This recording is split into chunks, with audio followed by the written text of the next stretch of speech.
أعوذ بالله من الشيطان الرجيم بسم الله الرحمن الرحيم പരമകാരുണ്യകനും കരുണാമയനുമായ അല്ലാഹുവിന്റെ നാമത്തിൽ ഞാൻ ആരംഭിക്കുന്നു. وإذ قلتم يا موسى لن نصبر على طعام واحد فادع لنا ربك يخرج لنا مما تنبت الأرض من بقلها وقثائها وفومها وعدسها وبصلها قال أتستبدلون الذي هو أدنى بالذي هو خير اهبطوا مصرا فإن لكم ما سألتم وضربت عليهم الذلة والمسكنة وباءوا بغضب من الله ذلك بأنهم كانوا يكفرون بآيات الله ويقتلون النبيين بغير الحق ذلك بما عصوا وكانوا يعتدون. നിങ്ങൾ പറഞ്ഞ സന്ദർഭവും ഓർക്കുക. ഓ മൂസ, ഒരേ തരം ആഹാരം കൊണ്ട് തൃപ്തരായി കഴിയുവാൻ ഞങ്ങൾക്ക് സാധിക്കുകയില്ല. അതിനാൽ ഞങ്ങൾക്കായി നിന്റെ നാഥനോട് പ്രാർത്ഥിക്കുക. ഭൂമിയിലെ ഉൽപ്പന്നങ്ങളിൽ നിന്ന് ചീര, കക്കരി, ഗോതമ്പ്, പയറ്, ഉള്ളി എന്നിവ ഞങ്ങൾക്കു വേണ്ടി അവൻ ഉൽപ്പാദിപ്പിച്ചു തരട്ടെ. അദ്ദേഹം പറഞ്ഞു, ഉത്തമമായതിനു പകരം അധമമായതാണോ നിങ്ങൾ കാംക്ഷിക്കുന്നത്? നിങ്ങൾ ഏതെങ്കിലും ഒരു പട്ടണത്തിൽ പോയിക്കൊള്ളുക, എന്നാൽ നിങ്ങൾ ആവശ്യപ്പെടുന്നത് നിങ്ങൾക്ക് ലഭിക്കും. അവരുടെ മേൽ ഹീനത്വവും ദൈന്യവും മുദ്രിതമാവുകയും അവർ അല്ലാഹുവിൻ്റെ ക്രോധത്തിന് പാത്രമാവുകയും ചെയ്തു.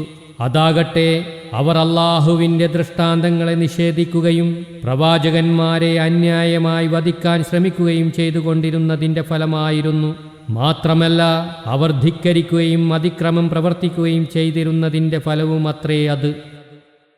إن الذين آمنوا والذين هادوا والنصارى والصابئين من آمن بالله واليوم الآخر وعمل صالحا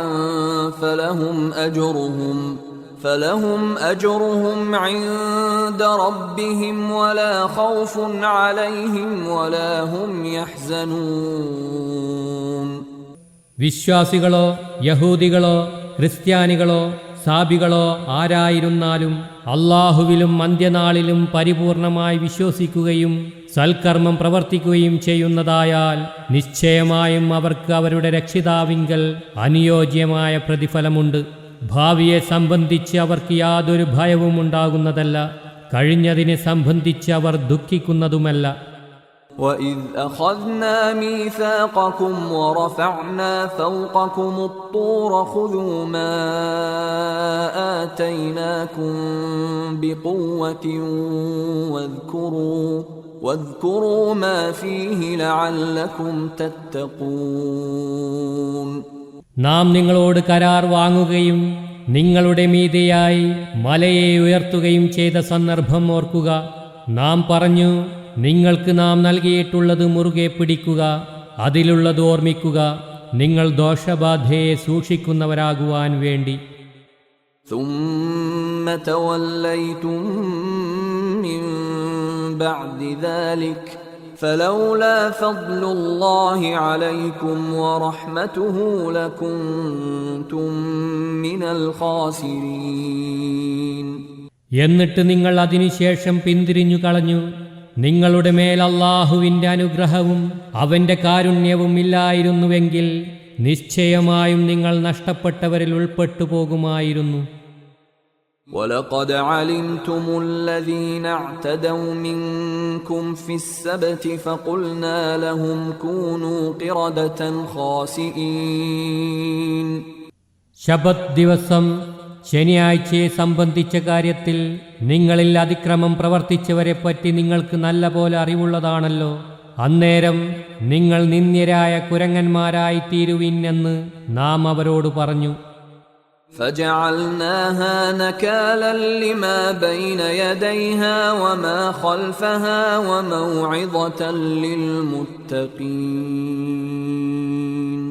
അങ്ങനെ നാം ആ സംഭവം അന്നുള്ളവർക്കും പിൽക്കാലത്തുള്ളവർക്കും ഒരു പാഠവും ദോഷബാധയെ സൂക്ഷിക്കുന്നവർക്ക് ഒരു സതുപദേശവുമാക്കി.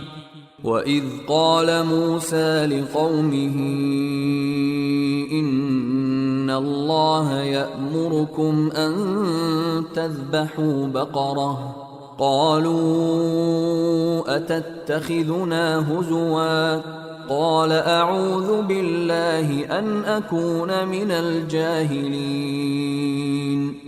അല്ലാഹു നിങ്ങളോട് ഒരു പശുവിനെ അറുക്കുവാൻ ആജ്ഞാപിക്കുന്നു എന്ന് മൂസ തന്റെ ജനത്തോട് പറഞ്ഞ സന്ദർഭം ഓർക്കുക.